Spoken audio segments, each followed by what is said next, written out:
I'm stupid. I'm stupid.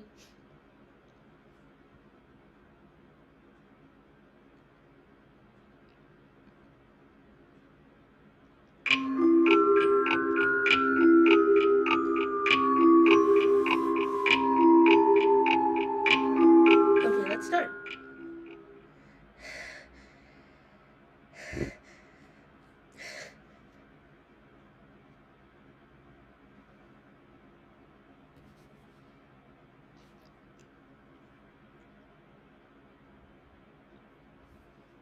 Wait a minute, I don't remember this dialogue. I watched Mr. Clockworks play his visual novel, and I don't remember this dialogue. E? Is it supposed to be, wait, D-A-N-I-E-L? Okay. I'm sorry. Hey, say something! Please don't be mad. Shit. Hey, say something! Nudge him with the sole of your foot, but his body stays unmoving.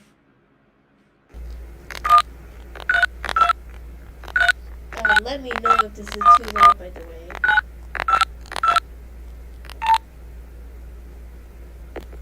Please pick up.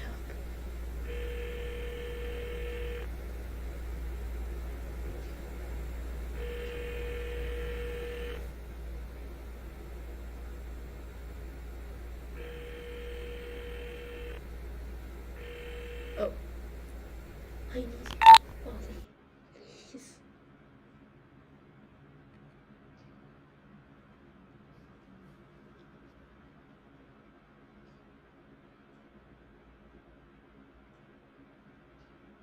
Sorry. Please help me. The other kids weren't very friendly. Non-kindergarten, non-primary school. Your mother firmly believed it wasn't your fault, while your father firmly believed your mother coddled you too much.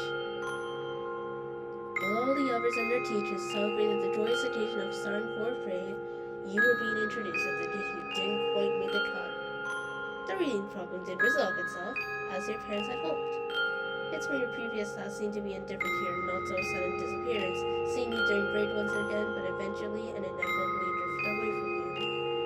Of course, the new children all knew each other, like they already since kindergarten. There weren't a lot of options for schooling in a town as small as yours. There was no room for an older, skinny, quiet, completely non-athletic kid who had a personal agenda against every single staff member in their little tight-knit class. Hey, wait a minute, I just noticed something. What's wrong with this? Maybe it's just, like, on my phone? Or something? Wait, let me get my tablet real quick.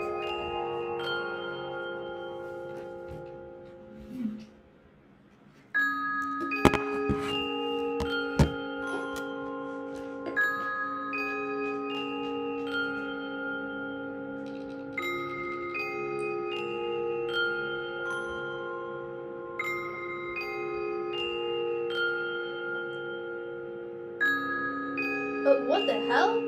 What the hell? That's so weird. I'll fix that later. You sat by yourself doing great for 3 full weeks. You hoped somebody would take pity on you, but the other kids seemed perfectly contented on pretending that you either didn't exist or couldn't fathom with your brooding lack of intellect. Once again, you were tagged into your corner of the playground, behind the benches and near the fence you were told not to get too close to. But as one boy suddenly decided to break the unspoken rule of ignoring you were colored, rather surprised. What are you doing? What's it look like? I don't know. You looked up, deciding to face the boy who wanted to disturb your serenity. Poor insulting snail. Oh no! Oh no! Please don't do that! Why? Just wanted to. That's really weird. Where do you get salt? Salt from lunch lady. You know I can tell on you, right? You won't. My name is Walter. The kid was rather small. He thought all of them were, being around a head taller than most, but he was especially so. He looked like he would still belong to the first graders. You don't look like a Walter. What's your name? Oliver. That's where he thought the conversation would find its conclusion, leaving you to your very important snail business. Why can't you read? Alas, children are rather nosy. Words seem to travel fast in such a tiny school. Let me just do something. Yeah.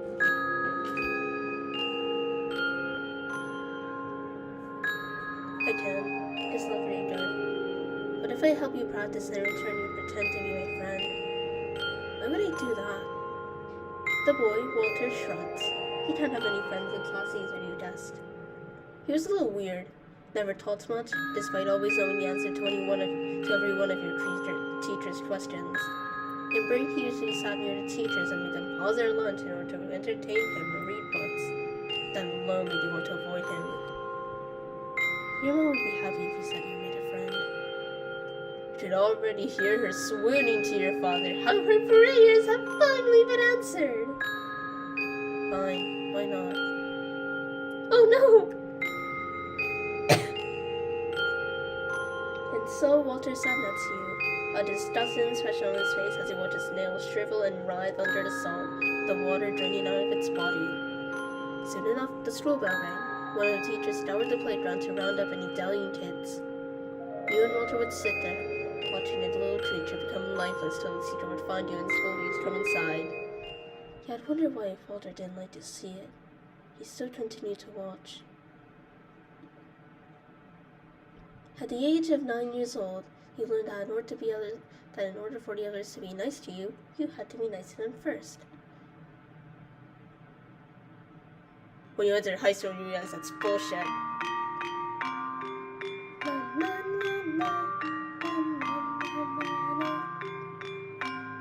People everywhere like you, or they don't. Sometimes you feel like God rolled 2 dice, and if the numbers were anything but a double 6, you automatically being written off as a weirdo just from the way you said hi.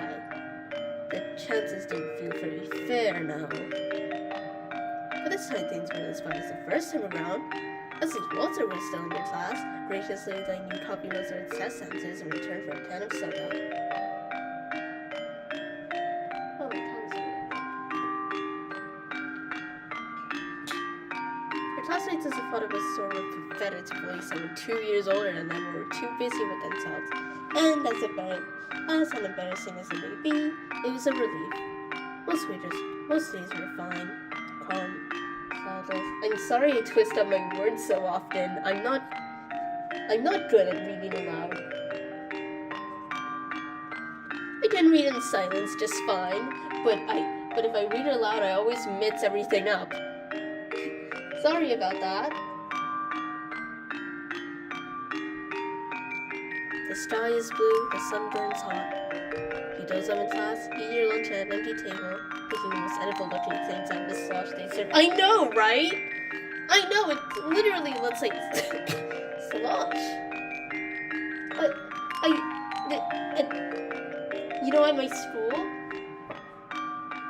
At my school, they serve nasi ayam, which is nasi ayam goreng, I think. Which is basically rice with fried chicken, and I swear to God, I saw a maggot in the chicken one time. I hate going to school, by the way. I hate school. I never want to go to school ever again. Not really because of the food, because I don't ever eat at school anyway, but you know. When the final bells ring, you'll walk home and listen to music, wishing you could make something like that with no idea where to start. Such was the plan for today. But against your better judgment, you decided to skip last period. It was art. Art was boring and you weren't very good at it. Well, I'm good at art. I'm sorry.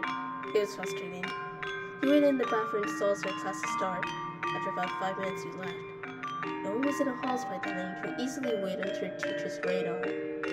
Man, I wish I could just skip class like that. You'd deal with their scolding later. On your escapade, you notice a girl sitting on a stairway in the schoolyard. She wore clothes you thought would be more befitting for a 12-year-old, with her jeans ending far above their ankles, but her pink shirt saying baddie. I almost read that as skirt, like Clock did. Funny, man. You recognized her from your class, but you couldn't quite remember her name. You never told her before. Nobody did, so why should you? She was always by herself, barely ever attending class. I made it hard for you to make yourself an image of her. Hi! Hello! Hello! Literally me character. I love her! Some classmates went to middle school with her said they used to call her the know-it-all. She's so relatable. She constantly raised her hand and corrected others if they were wrong, prompted them not. I used to do that too when I was like 7, 8. Man, it was really dumb.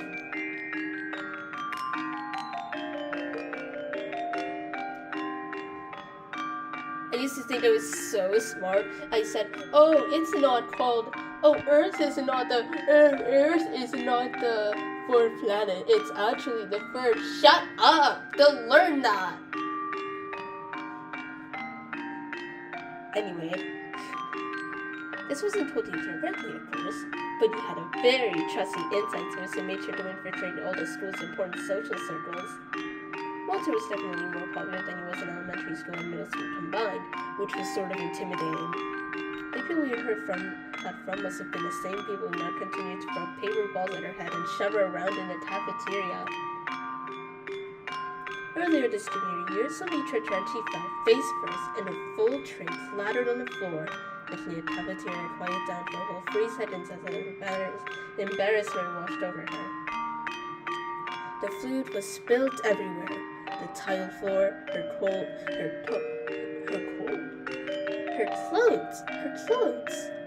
clothes, and once everyone told where the noise came from, the laughter soon followed. Those who weren't as amused just rolled their eyes and ignored her. Before she even knew what hit her, someone was always telling her to stop holding at the line. Jerk! She quickly ran off somewhere while wailing loudly and didn't attend any classes the rest of the day. Walter snickered and used sheepishly smiled along. He sort of hoped he had the guts to intervene back then. Of course, he felt bad for not stepping in, but which high schooler could blame you? You might be just nuts on their agenda. It was a miracle by itself that you got by as well as you did. Although she was pretty cute. This man, Oliver. Sometimes, God, I just hate him. And Charlie didn't have any other friends.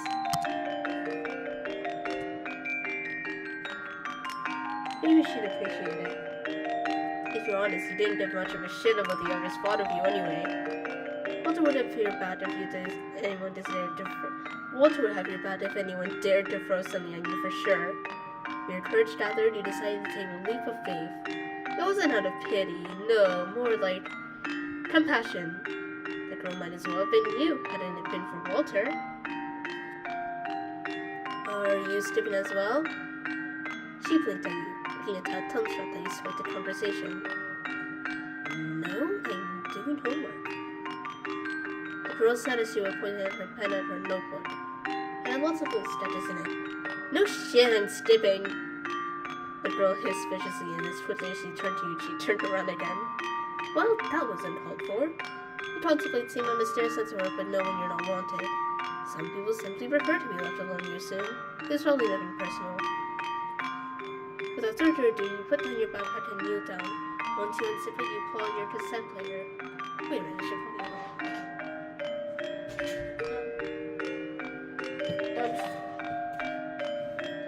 I'm just gonna skip a skate park again. Nobody there to be ashamed for supposed to be at school anyway. Who had time for art in last period anyway? Hoisting yourself up, you get ready to leave. Her girl opens her mouth to say something. What are you listening to? She looked at you, gripping her pen tightly. For some reason, the look on her face made you reconsider leaving. But she was just a little awkward. You thought it was sort of charming. Putting your first impression aside, you flop down next to her. You put your backpack on the stairs in front and you follows with her notebook. Instead of trying to explain your taste in music to her, you got out her headphones. She better be careful. That thing costs you a lifetime of scrubbing dishes and mowing the lawn. Hesitantly, she accepts your offer. As she listens, her expression remains neutral.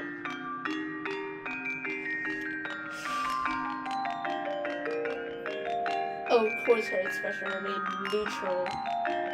After about a minute of excruciating silence on your part, she takes the headphones off and studies the device. She presses a button, and the lid's open. She presses a button, and the lid's open, and the lid opens up, showing your treasured cassette tape. I love this Ichi. Wow. Ooh, what do you think? It's not awful. To your surprise, she didn't seem to hate it. At least didn't show it. You know girls aren't into that, right? The depressed music of yours doesn't make anyone's panties slip off. You shrugged. That was less painful than expected. You didn't understand a girl like her to understand that band anyway. In fact, their choice of words made you fluster a little.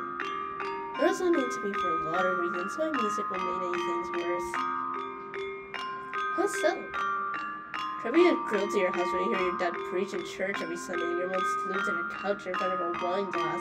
She never leaves the house. Because it's just an ankle monitor home. Oh, that's your dad? Yeah, don't say hi for me next time you see him, please. You don't go to church? Well, I do sometimes when he needs my help or my whole family goes. Otherwise I hear enough sermons at home. Cheryl chuckles slowly and looks slowly at her notebook. You don't get the hint. What about your parents? I tell you about myself, you tell me about yourself. It's kind of how it works. Oh. Did he have to use the bathroom near my room? He's making so much noise. My mom goes to work all day.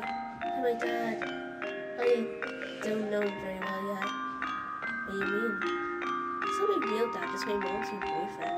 He's been there for a year already, but I don't know if he'll stay. I usually don't. He works at construction, so besides they're gone for a week or at home for days on end. How you skip at school? So your dad would know if you went home. Yeah, most days. That sucks. Do you have any siblings? No. If she sucks at making conversation or she wants you to leave. For previous experience, you distance the latter. You want to pry further, but obviously stubborn tells you to rather leave her be. Well, I guess I'll see you tomorrow. Sorry if I bothered you. Good talker. I think it's a bullet. Hello, Enzo Doodle. We are playing Joyride to Hell, as you probably know from the title.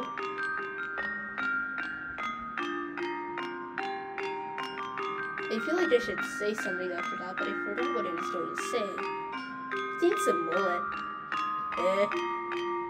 Ain't that no girls, it's a huge turn off. Your big shirt is a turn off. I had to laugh at her. A real, genuine laugh. Excuse me? You do look like a 7th grader. Maybe you're into that, considering you're 2 years older than all of us. How do you know that? Word goes around both ways. As soon as topic changed, so did the girl's personality. The whole atmosphere around her seemed a lot lighter. Well, what's your name again? Annie? I don't think that's what you call your class role. Oh, shut up! If I'm so unimportant, then it doesn't matter, does it? Oh, wait, wasn't it out of group? Suddenly, Annie touches you to the ground and puts her hand on your mouth, muffling your speech. To her shock, she dangles your precious cassette player in the air, threatening to let it crash and burn. I need to drink water.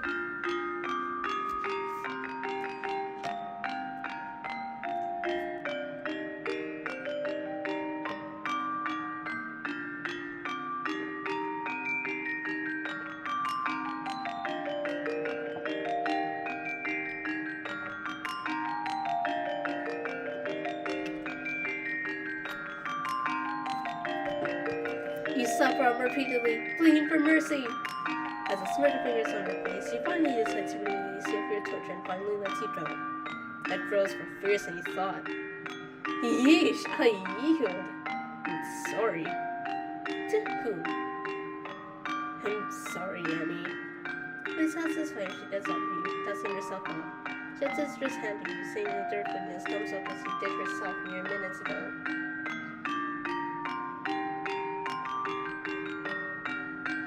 I love this, CG. Do you want to go to the mall? Seeing at school is boring. I have no Tash. You don't need Tash if you know what you're doing. Come on. No, I don't wanna. God, you're a proper Debbie Downer, aren't you? You better than sitting around here. Words escaping you, you start to mutter something incoherent like an idiot. Yeah, fine, why not? Something about her drew you in. Her choice of words, her TT spirit. She was not all like you thought she'd be.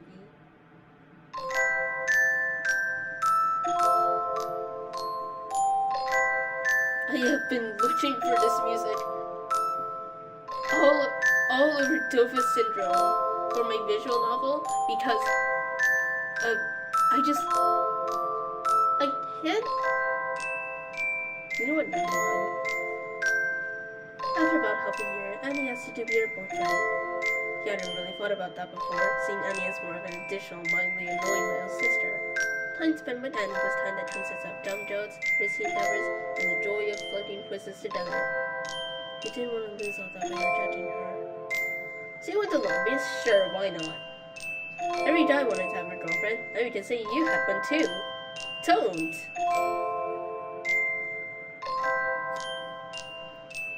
Not much changed after wearing Annie's boyfriend over them for simply tagging along everywhere you went with your friends and all. Walter didn't mind, despite his teasing. It was a little rough to constantly take time for it. Does that just show that having his girlfriend is alike, right? You loved her, so of course you didn't mind. Even Deadly Love is just a little more underwhelming than all those teen movies made out to be. It's even worse than the romance movies, than the teen movies, I guess. Because everyone thinks love is like this, so fluffy feeling. Oh wow, I'm in love with her. I'm in love with her, or him, or them. But no, it's like I will start tearing my fingers off if the thought of them even comes into my mind. That's what love is. Love is painful. Love is, I'm not having this, I'm not doing this right now. Not this early into the game.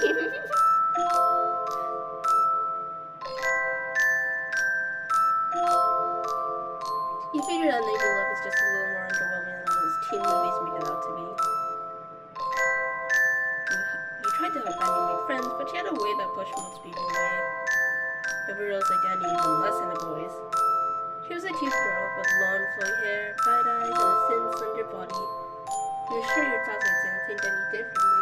You were also sure that you didn't have a singular clue what was going on in girls' heads, so after Annie asked him why she had no female friends, she responded with, "They're just jealous of me." Whatever that meant. Annie especially had no interest in making any guy friends. Why should she? She has you. So it isn't exactly have much of a choice than to be roped into the world's most boring history project. He did most of the work, held her hesitant to share his story with Annie, but been in the restroom for half an hour already. So just because you can't find a partner, we have to let her mooch off our work? He doesn't complain, no understanding correcting Walter that she was still doing more work than you were. And knowing the reality that everyone in him you likely wouldn't have a partner either, definitely not want to stand in your presence. It's no mooching. Someone will propose her Chris Monroe. She would be if she weren't hiding in the bathroom. We won't be done till dinner at this rate. I think she's doing it for so long. What do you do in the restroom? Maybe she's fun to digital presentation. You're not funny. That wasn't a joke. She's like doing makeup or something. Aw, so she looks pretty for you. Shut up. Don't some eater go back home. You're not doing any work either. No, seriously, why does she look like that today? I've heard a lot of things about Annie. Always, every day, like she was the most interesting thing about you. It all exhausting pretty quickly. Like Oh, Zelda. She always just stressing for you? Not really. You stop talking about her? Walter rolled his eyes in response, keeping his mouth shut. You know, we're last longer than to focus on the egregiously small and cluttered tents that plastered the book in front of you. I always had that issue growing up. I have pretty poor eyesight. Like,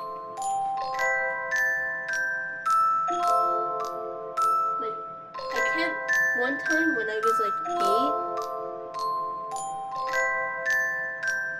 Actually, never mind. I'm not telling that. But the tats in those adult tat spots are always so small because they just think every adult has superhuman eyes. Which sucked because all the children's tat spots were stupid. and most of the information in them, I already learned that when I was like 5. So it's just, yeah, I was a smart kid growing up. But then shit happened and now I'm here, like this.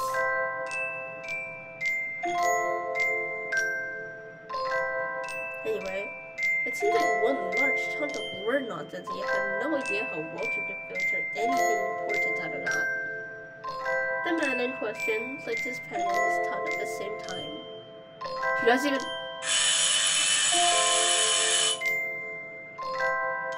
That was the doorbell. A sound you've never been happier to hear, sinking God in your mind for this divine intervention. Oh, did it? Walter murmured something. Chewing on his hands, Polly continued to ponder on and on about the specifics of your relationship. Out of your room, down the stairs, and facing the front door, you swiftly grabbed the handle. In front of you stood Annie's father. His name was Daniel, if you recall correctly. This was the first time you saw him in person. You were surprised, to say the least. He was tall, a little intimidating, clean-shaven and well put together. All those things and more, but most surprisingly, pretty young. This is foreshadowing. Oh, I forgot to mention this visual novel has themes of self-harm, grooming, and sexual assault. So, if you're uncomfortable with that, please don't watch with me. If you're in the future and you're just watching the replay or something, then yeah, disregard this. But if you're watching like right now live, then if you're watching this broadcast live right now, then listen up. Tenna. Like, who's our older brother, y'all? Pretty certain Annie's mother was in her mid-30s. There was at least a 10-year difference between them. Even at the height of puberty at age 16, we thought those two made a really strange image. People in age that big even have anything in common? I'm here to pick up Annabelle. Oh, right. Annie did say that she had to leave early. She was totally getting herself ready in the bathroom and realized. Where is Astra, was it? In her room, I think? With Annabelle? Yes, with Annabelle. You better call yourself before slipping up. Annie said she was only allowed to stay at her house on the pretense that she was meeting your sister instead of you. Apparently, after all the bullying from multiple boys at school, he decided it was for the best that Annie made more girlfriends. It was easier said than done. I'm picking her up early. She's got an appointment. I'm picking her up early. No, I don't need that! You can hear someone's feet stumble down the stairs in unusual haste. Hi, Dad. Is it time already? Yep. Do you have fun? Mm-hmm. Alright, have your things and let's go. I'll wait for you. Okay. I like Annie's shirt. Don't take your sex suggest things for her, but instead we're soon left waiting at the door to wait for a small talk from Dad. Try to think of something to say and wonder if you could just stand there and stare stupidly for him to take pity and pretend to be just as interested in awkward silence as you are. The theory proved itself to be wrong mere moments later.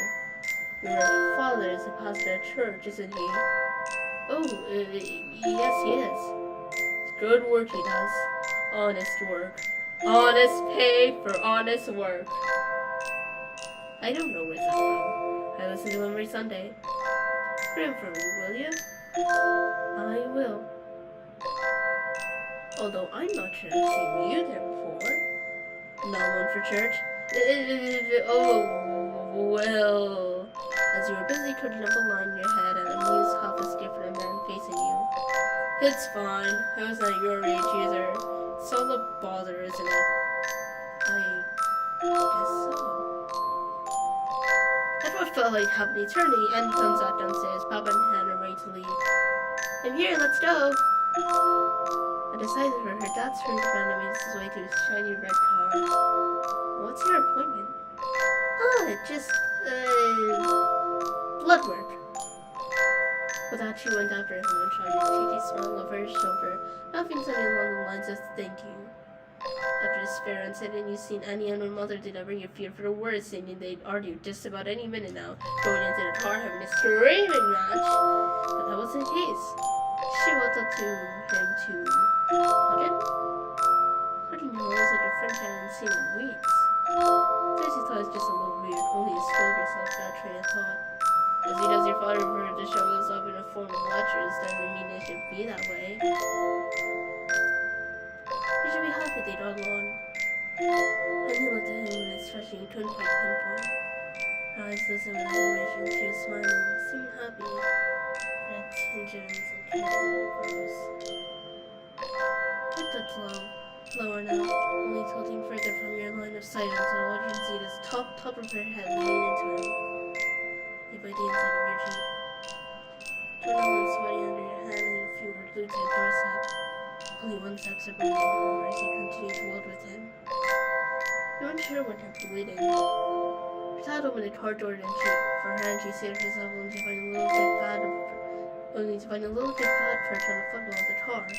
Playfully she picked it up, and her dad must have told her to save it for later because moments later she hesitantly put it back down again. The car door slammed shut. Daniel turned around and noticed you were still standing there. A fleeting moment of eye contact felt like ages, his eyes staring right into yours, causing you to shrink along to yourself. You knew you should have waited goodbye, close the door now, but it felt like some force was holding you there, to make sure you were watching. His mouth turned into a smile. It looked a little strange, crooked. Must have known what you were thinking even before you did. Oliver! No, wait. I'm going to go to the front of the door. Oliver! What's taking so long? Walter was still upstairs. You shouldn't let him wait. Annie's present from her dad was a pearl necklace, as he would find out the next day. It's her favorite thing in the entire world. Her clothes are getting nicer, looking more grown up day by day. Her thin limbs were sitting on her torso like long toothpicks. She seemed to be at your eye level. It was strange to watch. She was always very eager to go home unless he were to invite you over. The curtains drawn and the doors to her home tightly locked. That day, Annie didn't wear a band-aid on either of her arms. You had hoped that Olga would miraculously help Annie be accepted at school, but people cared very little about her short-lived spurt of happiness. But it appeared that her harsh personal life was easily undermined by her appearance. She was easy prey for most of the fact she was alone so often. Once a night came up to her at the bell rang, where she been packing up herself. He spun an arm around her tense shoulders, asking her harmless things, like why she acted so rude, so hostile all the time. She never spoke. She thought she was better than everyone else. Recently, did so nicely. Who was he trying to impress? Stuff like that. I might say with you as her boyfriend, she had little reason to be retarded. But the reality was that even at school, Annie didn't want to make a big deal of the fact you two were dating. It made you question her reason to be with you in the first place. Just a little. don't mention it, everyone else knew. Whether we were making out in the hallway or sitting on each other's laps at lunch. They shoved their affection in anyone else's faces. It's not like you were complaining. It was fine by you, really. Everyone figured out that would be fine too. At the time, no one really seemed to know since you were just another guy taking pity on her. As much as you wanted to help her, even if you did try to intervene, they most likely just made fun of you too. Instead, you tried to stay after class most days and walk her out, so the odds would be significantly less likely they bother her. Me personally, I wouldn't just leave her alone like that, because I've been a victim of bullying before, so for me to see someone going for the same thing and just not doing anything.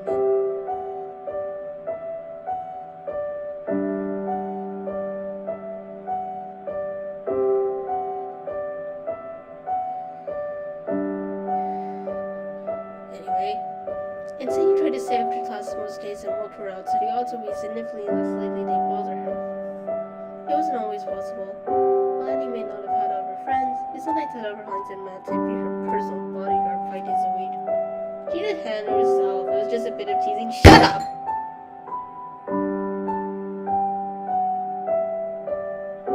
You shut your ass right now. So you thought, until it became a regular occasion, people waiting the moment she would be alone just to mock her some more. It got so bad that soon enough Annie's dad came to the school and taught the principal a lesson, going on about the ethics of his school and the way he treats its students. It snowballed into a one-on-one confrontation between her dad and her bully that was rumored to have escalated, and later a very forced class assembly, for which most students stepped through. Not how for a while. Eventually, it started to blow over and Annie was left alone for the most part. She continued coming to your house, while she continued to nag you, so continued to be annoying and everything. Eventually, as they always do, things returned to normal. The new normal was peaceful, quiet, boring, all the same. Slowly but surely, everyone was starting to think of college applications while you were busy sleeping a day away. It's not like anyone expected any of you. Your father had always hoped for you to grow into your role as a town sets faster. It never seemed fine with letting you live in your own rent-free for how many years to come. You wanted to have sports, not art, and especially not academics. None of the fields your classmates spoke about entering college were like even the smallest women impression in you. Annie, for one, liked taking photos with her dad's camera. Her gallery consists of pictures of cats, St. Paul dots over 20 times, and a myriad of snapshots of you two together. She always printed them out at a coffee shop on town over, spending nearly all of her allowance over there to hang all of them up over a wall like a festive garland. But she didn't offer photography. Annie said she wanted to be a vet, but he did a little unrealistic considering her track record. No, shut up! I don't even bet if I won.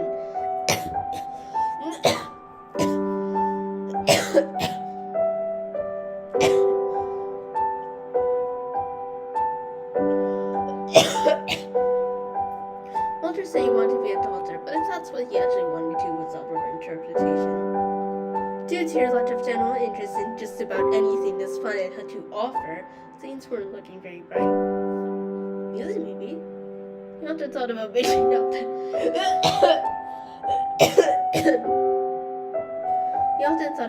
up the guitar. Not a boring, intrusive one, a really polished, expensive, electric guitar that caught your eye while browsing in a local music shop.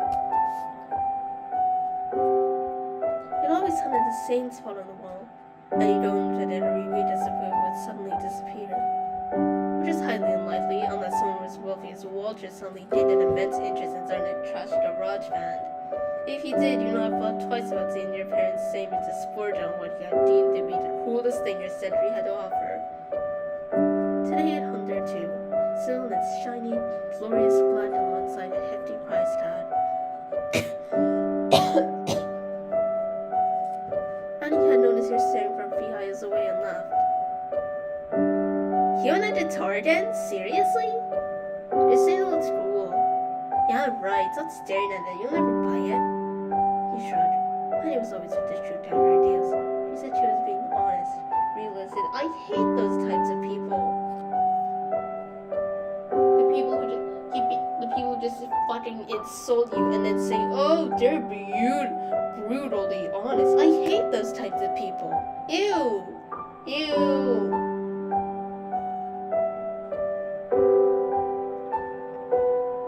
Over years, she had grown into someone that was a little hard to understand. Her snarkiness, her something was cute and endearing, to be plain rude and annoying at the best of days.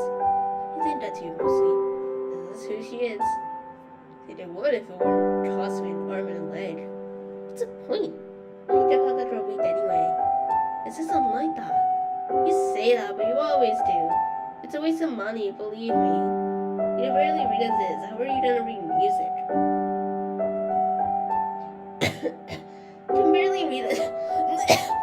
You can barely read as is. How are you gonna read music?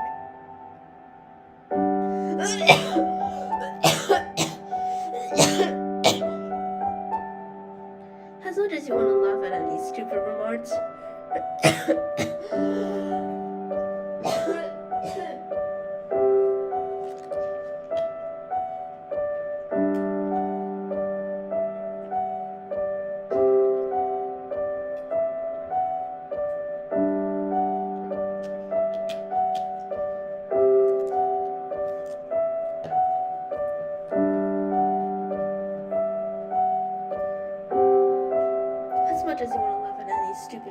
her words help true from this time. Most of the time, they still left your chest feeling a little empty. It was nice to imagine it differently as all. I guess so. She's probably right. It was just a silly thought, nothing more. Being with Annie taught you that sometimes it was easier to just not start something at all than end up disappointed when all your efforts don't amount to anything.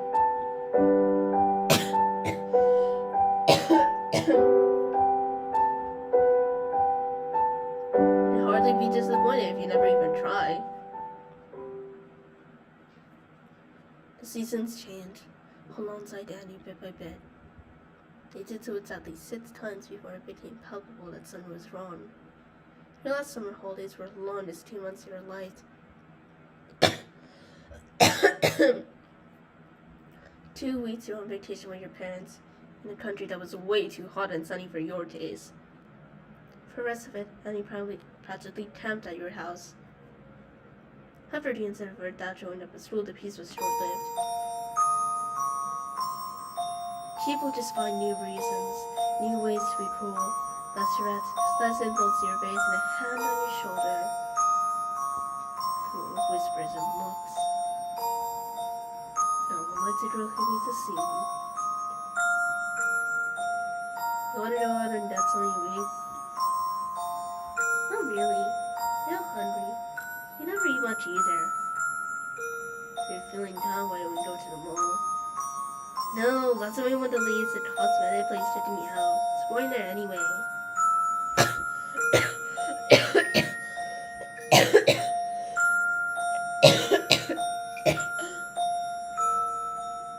I think we should take a walk.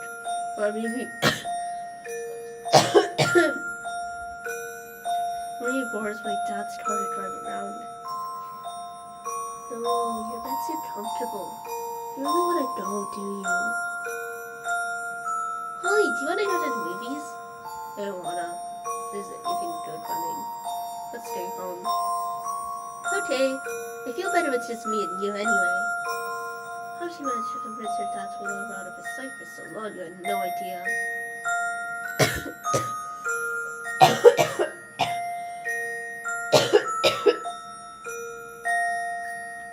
They weren't...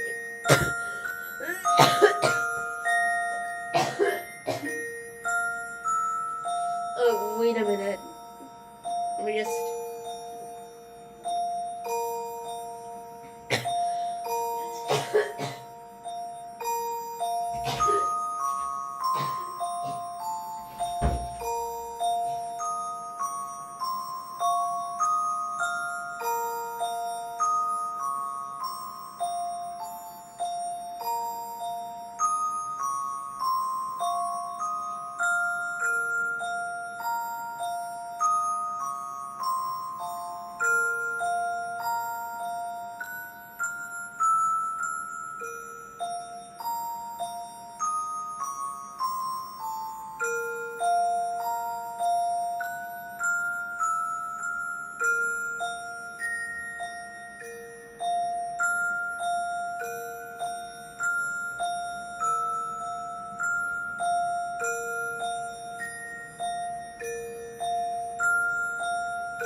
weren't getting along very well anymore. With Danny, it felt like time had frozen. Everything in the world around you kept changing. The air around you continued stagnant. The world outside of your room kept spinning. It's really difficult being someone's only friend.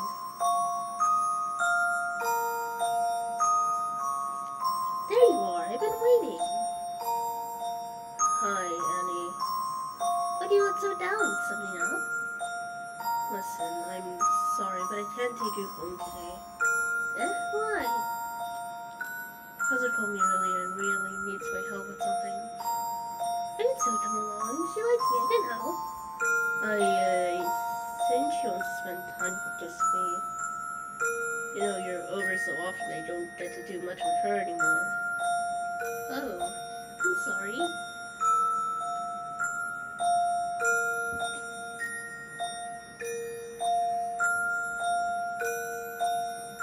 Annie fumbled with the sleeve of her shirt, pulling it down. Don't worry about it. I'll head off then, alright? Yeah. I'll see you around. I love you. Love you too.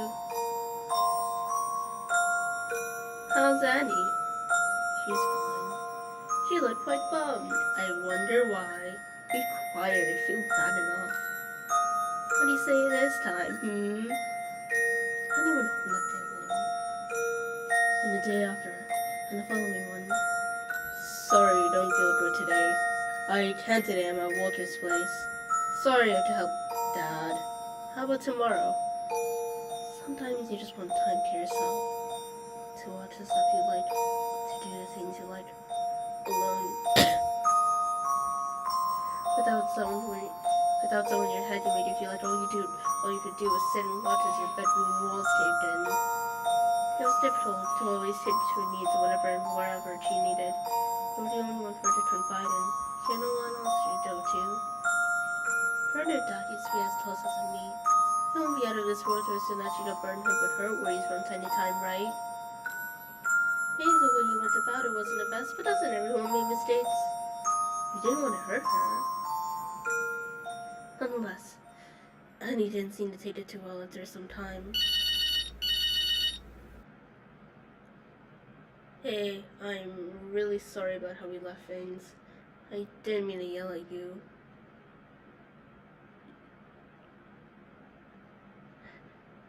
I don't know. I was an asshole. What do you want to talk about? Oh, it was nothing. Forget about it. Really? Are you sure? Yeah, I'm sorry for being weird. So, did you do anything after school today? Not really. Just went home. I see. Are you sure nothing's... Oh, no, wait. Are you sure nothing's wrong? You're so quiet. I had a fight with Dad. Oh shit, I'm sorry. It's okay. I'll see you tomorrow.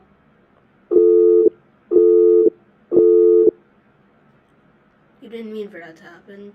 It wasn't your fault, right?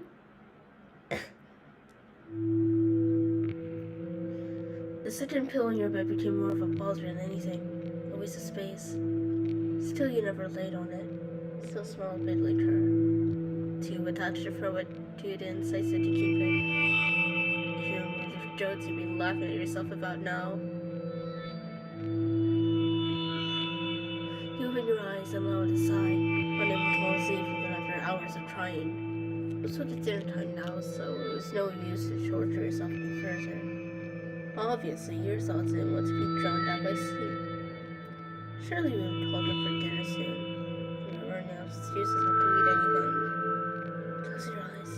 Perhaps if you don't pretend to be asleep is a better day than sitting at the same table with your parents. Try to force yourself asleep once more, feeling drowsy and laying in bed for hours.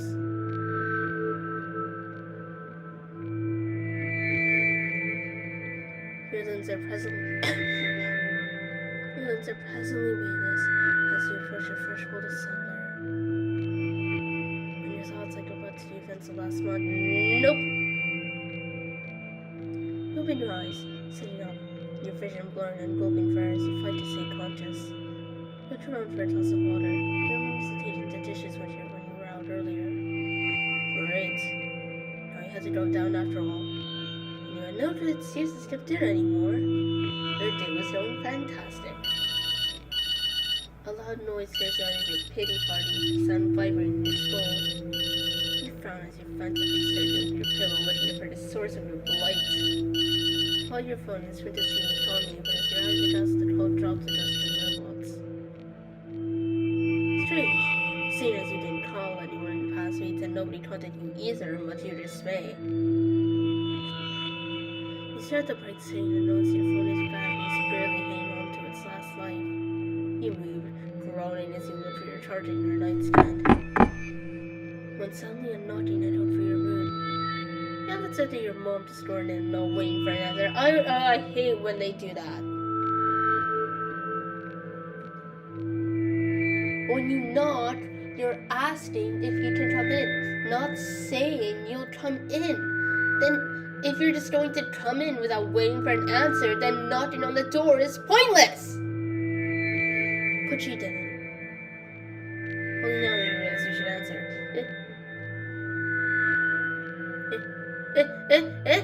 Oh no, oh no, oh no, oh.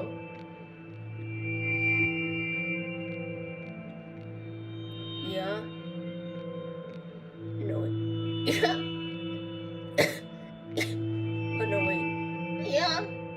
I don't know how to do voice track. Yeah. Yeah. That sounded stupid. I give up. Your voice cracks horribly. Your parched throat reminding you of how thirsty you are. Wait a minute.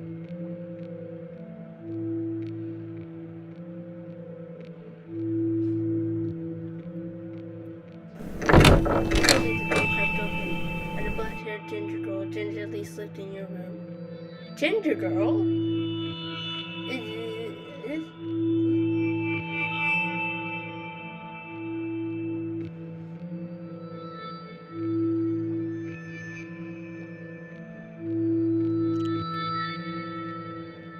Hey, Ollie, Mom says dinner's ready. Are you coming down today? Shit, you didn't spend your mom's dinner after calling for dinner. She stopped doing that years ago. You just stare blankly at her, not knowing how to answer. She looked at you in the midst of hope and sadness, and suddenly you feel like horrible bother for borderline abandoning her with your parents. Ask her, knowing that she will not an answer, slowly approaches you. She shuffles around the door, sick from foot to foot, clearly nervous. Mom, Dad, and you had a huge fight, and then you stopped going to school and didn't eat with us. She looked just like how you felt. Tired. And you realize how much I've been affected her. Talk to me about it, but I don't know what to believe anymore. She feels shakily and looks in the eyes. I'm worried about you. Your mood is changing and I don't know what to do. You sigh heavily, weighing your next words in your mind. I'm sorry, Your voice breaks off and for a second you feel yourself bawling in front of Aster. But the tears never come. It's like you just feel empty. Aster looks at you wide-eyed. Oh no, it's not your fault. I'm even She frantically thinks of something to say, and despite yourself, you smile softly at her. It's fine, Aster. Tell Mom will be done in a bit. She nods and oh shit. She nods and awkwardly turns on her heel, hitting the door with an unusual sort of urgency. Only now do you notice that you basically promised Aster to come down at dinner, which you already read. It is made of 100 better things to sit there and let your parents stare holes into your skull.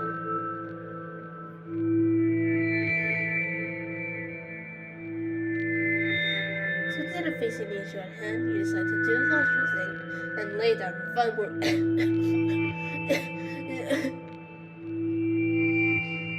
fucking shit. 5 more minutes. Who the hell is blowing up my phone?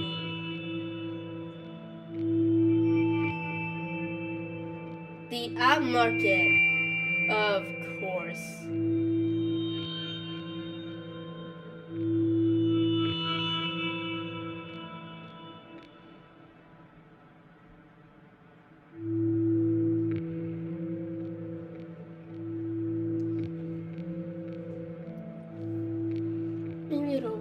if you just ignore it. Has always worked before, definitely. Okay, that's it. With a grunt, you pull his phone up from your pillow and set the call without even looking on it. Hello? Oliver? Oh, thank God he picked up. Ken heard that voice and waits. You certainly didn't miss it. Now you're about to turn your phone back on. What do you want? Don't sound so accusing. I just called to ask you how you've been. There's a girl on the other line. You know all too well. She's outside of breath and her voice is shaky. How do you think I've been? I'm sorry, Ollie. I didn't mean for it all to... If this is another one of those calls, I'll hang up. I don't want to hear it. Wait, please listen to me. What do you want?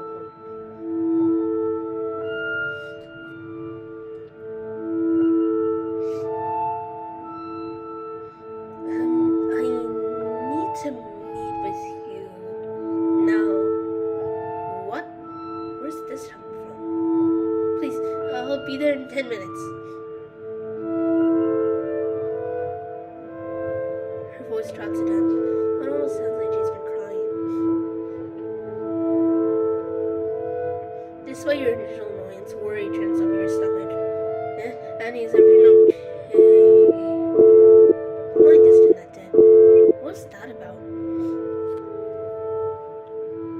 Suddenly nervous, you stare at your phone so you're unsure what to do. So I just wanted her number and intends to drive around over her house to make it for different.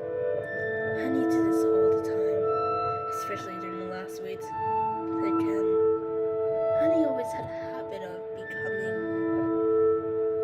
unstable in certain situations, such as you not talking to her for a while. Ow! Ow! Ow! Ow! Ow! Ow! Ow! Ow! Ow! My elbow! My elbow! My elbow!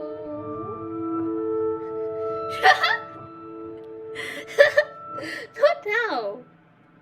Such as you're not talking to her for a while.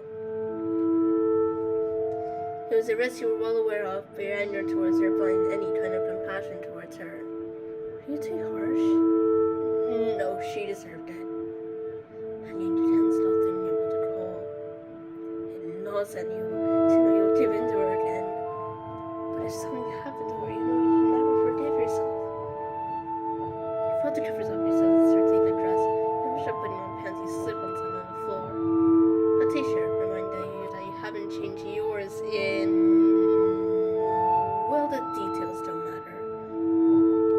Without thinking twice, you changed into it and found your jacket and dumpster as your room. Tired of the moment you was embarrassed at the state of it. No wonder Aster wanted to escape it. On your way down, you pass a weird living room, catching glimpses of Aster at your parents' flats. Well, just a moment alone and make eye contact with her. Oh shit, why do you do that? Oh no. Aster opens her mouth to say something, but all can do is manage to do his mouth are awkward. Sorry.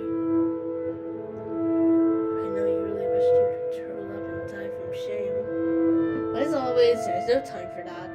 Closing hangings in corner, you step into your shoes and out the door, leaving her behind. If there's a World's Worst Brother award, you'd have really earned it by now. It probably wasn't easy for Aster to muster up the courage to talk to you after everything you did. She gave you a chance and you just went and turned your back on her again.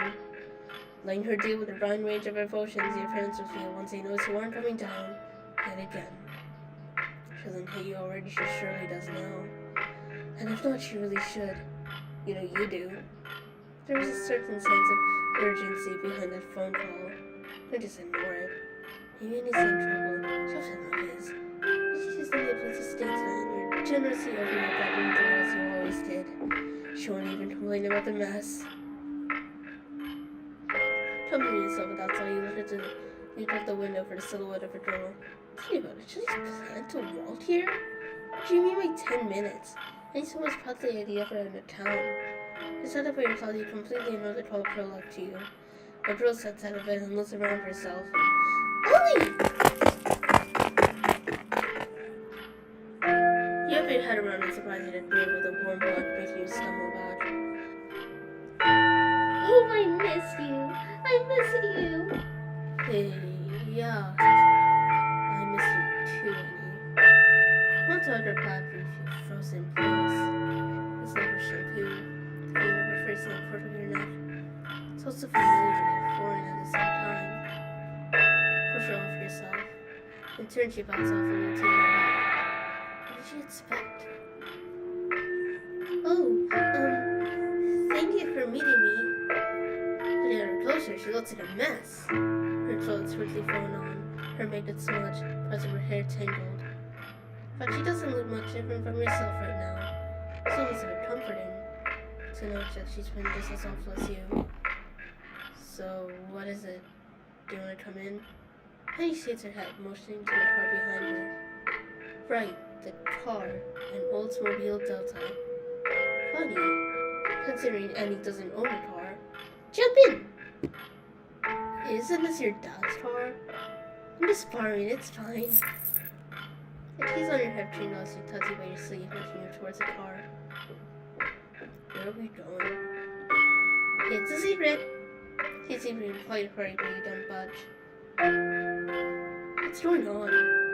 Can you just come along? No, I'm not going anywhere till you tell me what's going on. You're acting strange. I want to apologize for what I did. Please come with me. Well, it won't take long. You have somewhere to be in the morning? Not anymore, no. Sorry. Stop apologizing. I won't fix anything. Moving on. Let me tell you. In no world do you believe she's capable of undoing last month's events. But how does it go? Everyone deserves a second chance. A third, a fourth, and a fifth. Come on now, we don't go all day. It's a mere complete change from where you heard my phone. It's just a joke. She couldn't ask to tell you to show up. I know when I see the democracy and smiles at you invite you in. You look behind yourself. The other option is staying home and going back, staying down with your parents like nothing happened. Suddenly you step into the car and see the door shut. Told you about a hearty reunion.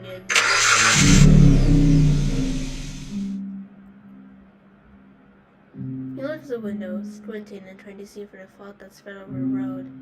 The Delta left the town and traveled along winding back roads, soon leaving paved roads altogether as to plunge deeper into the darkening wilderness. But then you found Fanny drove over. You were afraid the car was going to fall apart as all of its pieces. I didn't know you knew how to drive. I don't have a license, if that was your asking. But Dad gave me a few lessons. And it's very turn-backed. Who had pulled over? Should I drive instead just in case? You have your license with you? Well, no, but Tom... Oh, wait a minute. Well, no, but calm down. You seen any officers out foraging for the backwoods at this hour? Sit tight and wait. She winks at you and you roll your eyes, afraid her to look out the window again. The night was slowly setting in, the trees lined the street dark and ominous. I'm saying to show you out here anyway. I don't ask you, but the silence in the car is better than hearing her voice.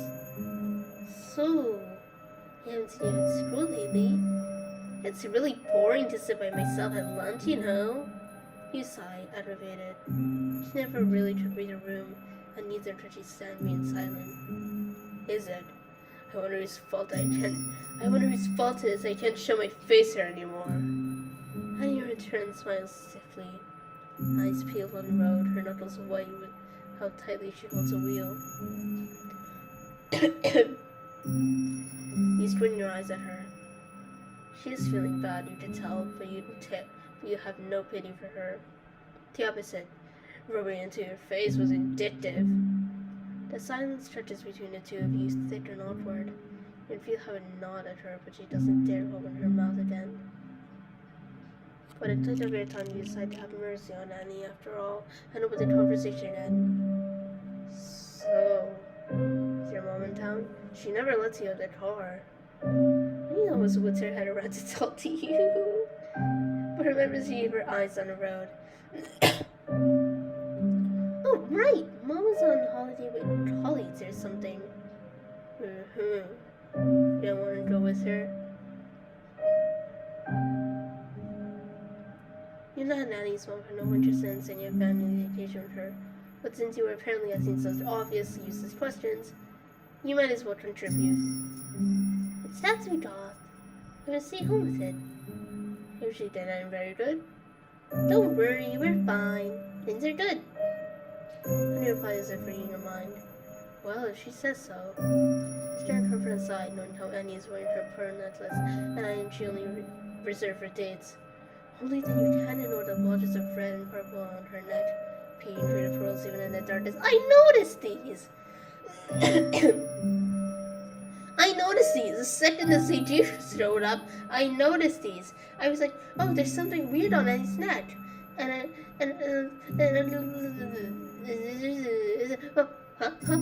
What happened?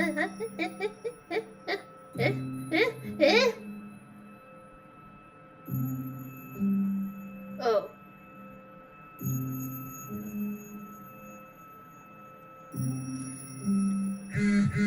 Your phone vibrated in your pocket, breaking your train of thought. You already knew what was about to come. Who is that? And he was feebly. Probably asked her. Probably asked her. Probably asked her. I flipped out on her for you. Sorry about that. What was the occasion? Dinner. Oh, I'll think to survive on that one. You assumed that Annie was making a joke. You didn't find it very funny. That's because I was on your side. I'm sure she'll come around either way. Maybe soon we can all just sit down and eat dinner, then like nothing happened. Wouldn't that be nice? I guess. Annie took the steering wheel with a finger in a slow rhythm. You never knew what was going on in her head. What was she trying to say with that? Things are never going back to normal, things are hurt. Though your family would still see her rather than you, she walks in there and be seen as a victim. Poor Annie, lied to and distorted, used and replaced. The choir in your head becomes a crescendo. Truly, how could you? Your phone vibrated again, and suddenly Annie smiled as if having an epiphany. Remember your new lover and said joining at the table. That was the moment something snapped inside your head. Fuck off, Annie! Whoa, what's your issue? My issue? Don't be hyperventilating, begging me to meet you after not talking to me for weeks. Just to go on a little drive at me? What do you want?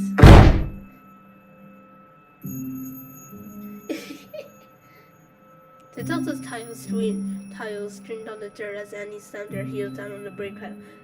Tiles? Tires. You hear a loud thump coming from the trunk. Silence fills the car. Once it's suffocating, you feel your eyes might pop out of your skull. You wish you had never brought it out to begin with.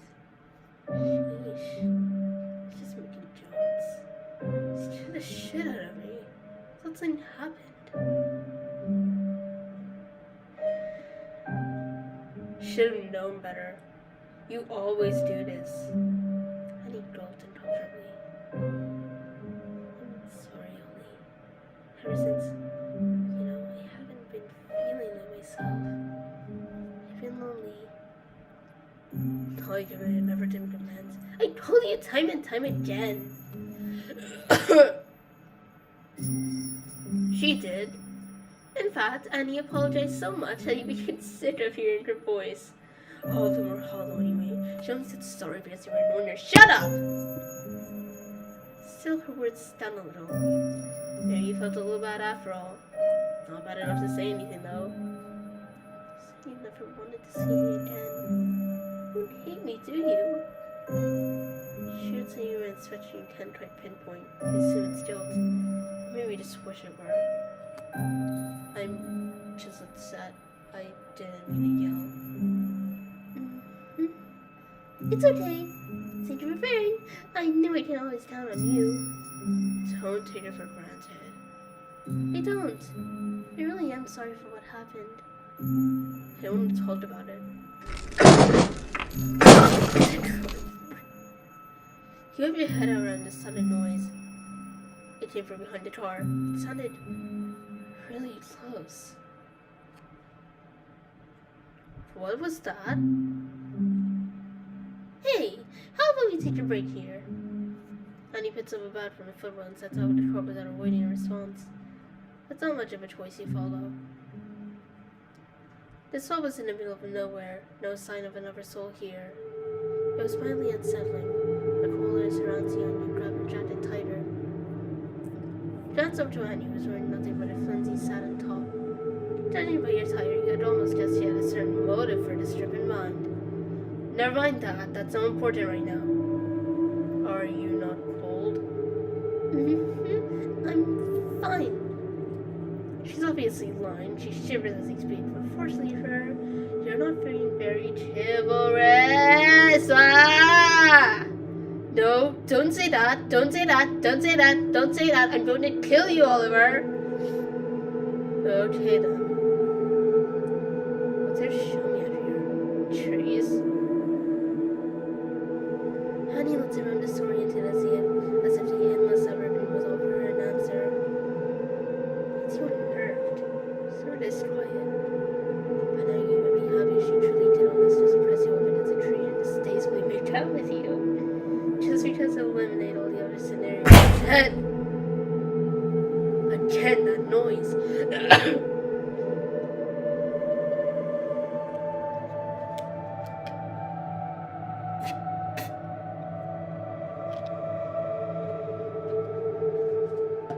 You look around yourself to try and find the source of it, hoping to not find a wild animal staring at you from out the trees ready to pounce.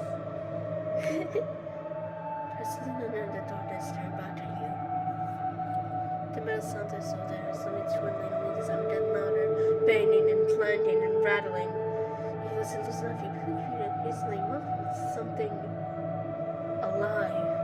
In a heat of the moment, you wonder if Annie ran over some wild animal whose brains are smeared on tire, fighting for its survival. You say nothing if it's as if it's scenario much thought. It's hard to hope it's just your imagination. Look over to Annie, thinking she don't offer you an answer. But it's as if she didn't hear anything. She's laying down on herself, utterly fine with the hem of her skirt. Annie, do you not hear that? Eh? What? The noise sounds again, loud and clear. This time you're sure where it's coming from. The thundering noises hit the crunch of the old delta, clear as day. Again you look over to Annie, who pretends not to have heard anything. Annie, tell me what's going on. Annie stood in silence, letting the frantic pain speak for itself. There's no way for her to let herself out of the situation now. She didn't even try to. She just waited for you to get it over with. Fine then. You approach the car. The hair is saying that with the battery. Everyone else is feeling the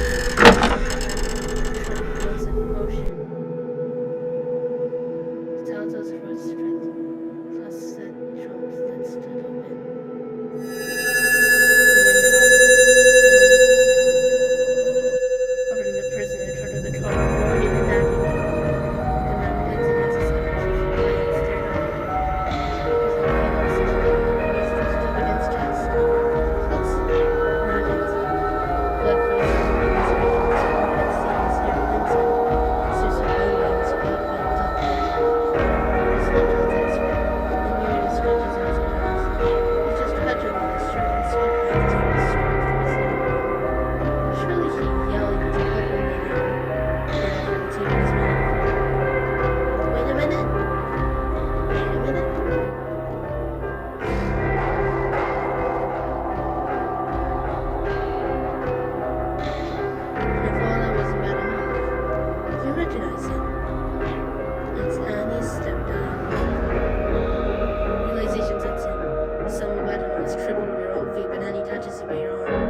Really? Clyde pushes your head. Your eyes keep dark.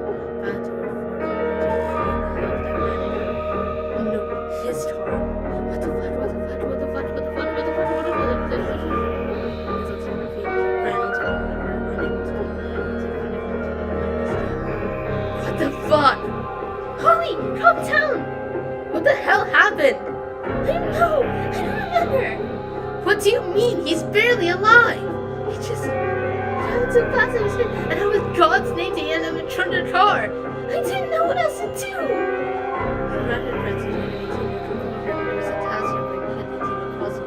Oh yeah, you didn't know what to do, so you just tied him up and tased his mouth shut. Is this just a sick idea of a surprise? I needed an excuse. I never tried with me.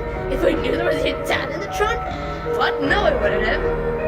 Please stop lying. Are you going crazy from all that shit you watch? He tried to kill me. Okay, let's bury him now, alive. Anyway, He did. it wasn't really impressive to you, really clearly.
To you. He was driving you mad. He hit me. What? What he did to me, I don't tell anyone ever. What are you saying? I'm saying that I want to get rid of him. Like this, and to dispose of him in the car in one night. To like suicide or an accident. Words fall off from Tom's ears as I read this. You're no murderer.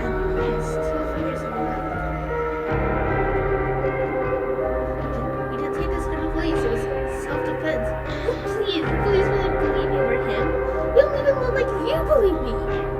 You attempt to hold your phone as you look unable to face out any accusation. Oh God, you really don't. Do you see me? See what I did? I want to, but that means you complicit just like Mom. I'll go to prison and I'll just suffer the rest of my life, but there's a chip in him. You can't do this. Stop that is that I didn't do this. You would have never stopped. People want to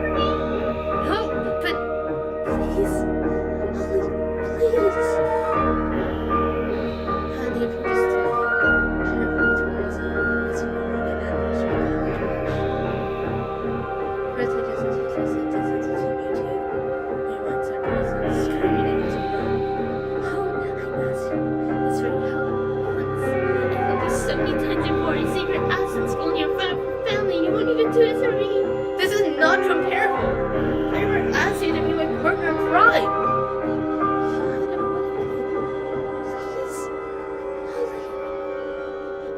You're the only one I can trust. Here's the one choice we get.